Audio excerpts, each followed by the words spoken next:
Yes. Let's talk about a teaching strategy which will make your teaching as far as the thinking skill, that critical thinking that we talk about, no, better for the students. I'm talking about a case study based question, but here it is not the case study what you are giving to children. Rather, we will teach a concept and let the child create a case study and questions based on that. Right. Let me take a simple example, that is FPTP system.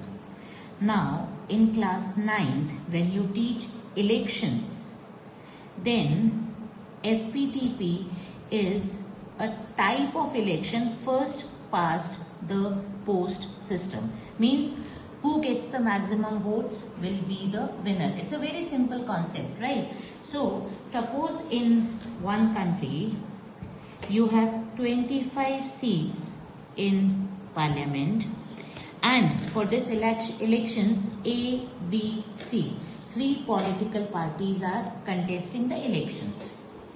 40% votes A is getting, party, I am talking about the political party.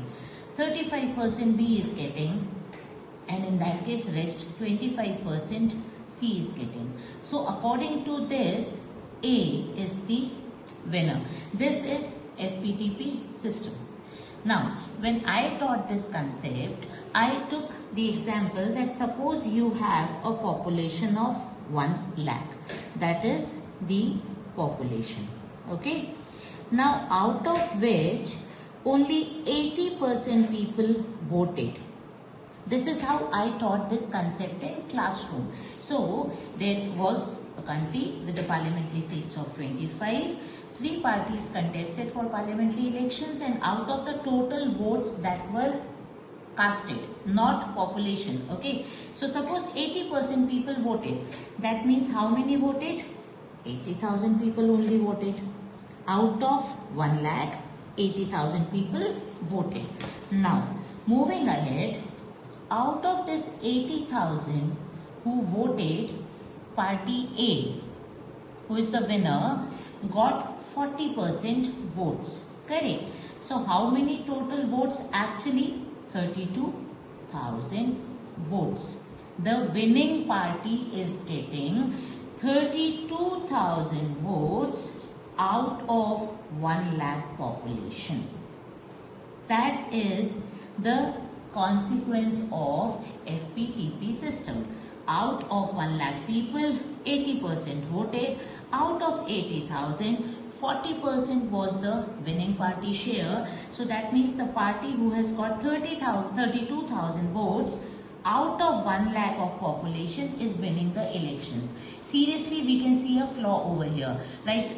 The party which is not even getting 50% share in voting is winning in elections, right? And this is FPTP system. What I asked my students to do is to create a case study.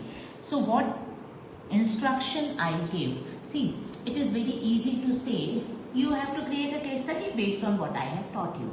But they are children. They are hardly 13-14 years of age in class 9. Creating a case study is something and big thing for them, number 1. Number 2, unless they do not understand how the case study is created, they won't be able to answer the case studies given from your side. So this creating case study by the student based on a given scenario will serve 2 purposes. One is their understanding about the concept will become better, and second is they will be able to answer the case studies given by you. Now, we talk about application based. This is clear application of understanding. We taught them a concept. We asked them to apply that concept in creating a case study. But the problem is when we give them instruction, how that particular instruction has to be given. So I taught them the concept. I taught them FPTP system. I taught them the flaw in the system, that even a candidate who is not getting 50% also is going to win in elections.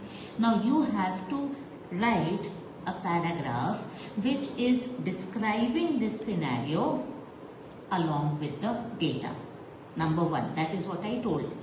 Second instruction given was that you can take data of your choice. Like I have given party ABC. You can have, like one of my child has come up with CJP, Chocolate Janta Party.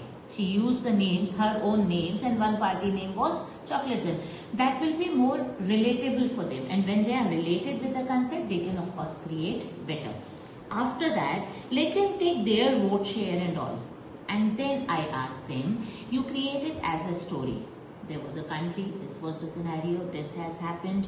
And at the end, you add your concluding remark based on what all you have narrated in that. Okay. So, the concluding remark, I asked them to tell me. Yes, they were telling the same thing, that there is a flaw in the system. How can a person not even getting 50% is winning? I asked them to comprehend it properly and add as the concluding remark. That was the case study. I gave them as homework. So that is serving your third purpose. That the homework has to be thought-provoking. The homework has to be creative. So they understood the concept in class, they discussed the concept in class, and they created the case study at home. That becomes their homework also. So your homework is not that non-creative mundane kind of thing where they are just writing some question answers which are already available. They are thinking on it. Correct? Last thing, when I finished all this, I asked them to answer one question which I am giving. Rest 3 questions they will create based on what all case study they have done. The question what I gave is that we understood there is a flaw in FPTP system. Now as a citizen of India, you suggest me what corrections we can do in this system to make it more effective.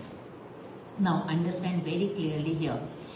In class 9, first of all, I am not teaching something out of the book. This is complete 100% content of the book. So don't think that when we are becoming creative, we are going out of context. No. Number 2, after FPTP, the second voting system, what I am going to teach is based on this question what I asked them. That what corrections you need in FPTP, right? So based on that majority rule, 50% win, that is the next election system. So again they are going to get connected with the next concept only.